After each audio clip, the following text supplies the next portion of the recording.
Hello, YouTubers, friends, compatriots, bootlickers, shills, debt slicers, peasants, vassals, minions, meat sacks. I'm usually welcome.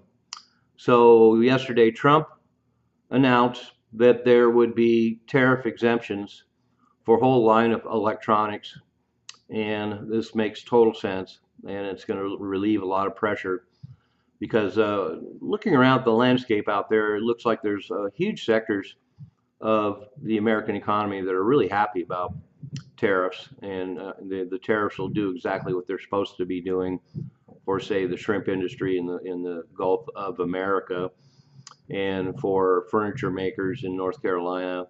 The auto workers themselves are all on board with it. So there seems to be a lot of industries where indeed the tariffs will protect American industries. So this whole idea of exempting electronics, of course, is completely logical because these are things that can't be built in the United States anymore, and they're really crucial.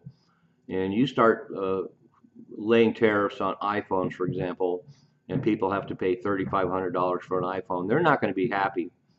And so when American consumers get hit where they live, um, then we're gonna hear some noise. But Trump has exempted iPhones, general electronics, computer chips, computers, semiconductors, solar cells, flat TVs, flash drives, memory cards, all kinds of electronics across the board. And these are things that are known that we just can't build in the United States anymore. And in fact, I will attach a video that outlines what I talked about in a previous video. The whole idea of a US made iPhone is pure fantasy. And they go into great detail about not only acquiring all the components, but having a workforce in the United States that could actually do that work. But the bottom line for me is I'm getting so frustrated with Trump. This They should have taken a closer look at tariffs and been very specific. And I've already talked about the idea that tariffs seem more appropriate on finished product, and that's how you're actually going to protect American industries.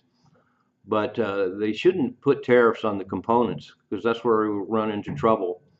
Not only does it affect the American auto industry, but a whole pantheon of American industries where getting the components is hard enough with these complex supply chains that have been built up for decades and a lot of money invested. So I just wish there had been a lot more thought going into these tariffs to be a little more targeted.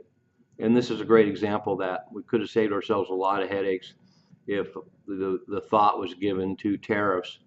And right off the bat, tariffs would not affect iPhones and electronics and computer chips and solar cells and semiconductors and all these things that are so crucial.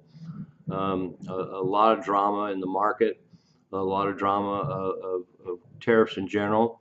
If you eliminate electronics, which is a huge portion of goods that we receive from the rest of the world, particularly China, it could have been a lot easier on everybody, and it also would have showed a little more logic and a little more thought given to the whole idea of tariffs if they had just done their homework and exempted electronics from the tariffs in the first place.